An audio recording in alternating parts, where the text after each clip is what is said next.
আজ আমি তোমাদের সাথে যে রেসিপিটা শেয়ার করছি এটা কিন্তু প্রত্যেকেরই প্রিয় একটা খাবার, কিন্তু বাড়িতে বানানো একটু ঝামেলা থাকে বলে অনেকে বাড়িতে চট করে বানাতে চায় না, কিন্তু দোকান থেকে কিন্তু কিনে খাওয়া হয়। তো আজকে আমি তোমাদেরকে দেখাবো যে কত সহজে চটপট করে বাড়িতেও তোমরা বানিয়ে ফেলতে পারবে। কি বানাচ্ছি বলো তো আজকে? ঠিকই ধরেছো, বিরিয়ানি।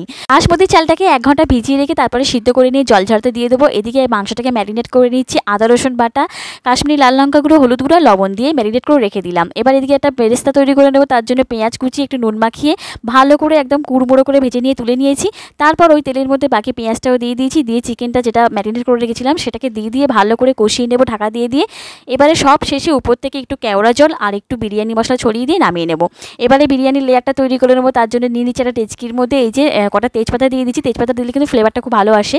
একটু ঘি দিয়ে দিলাম, ভাতটাকে দিয়ে দিলাম বিরিয়ানি মশলা, দিয়ে দিলাম পেরেস্তা, দিয়ে দিলাম সিদ্ধ করা আলু, একটু মিঠা আতর, আর দিয়ে দিচ্ছি চিকেনের পিসগুলো। মাংসটা কষিয়ে তেল আর ঝোলটাকে আমি আলাদা করে রেখেছিলাম সেটাকে উপর দিয়ে এইভাবে দিয়ে দিচ্ছি, দিয়ে আবার উপর থেকে ভাত দিয়ে দেবো।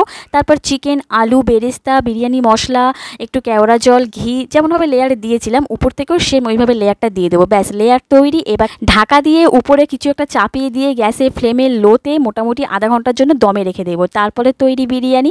আমাদের যখন খেতে খুব মন চায় বিরিয়ানি, তখন কিন্তু আমরা এইভাবে চটপট করে বানিয়ে খাই, দোকানে যাওয়ার প্রয়োজন পড়ে না। তোমরা যদি বানাতে চাও তো বানিয়ে ফেলো। আর ভিডিওটা কেমন লাগলো লাইক করে জানিয়ে দিও।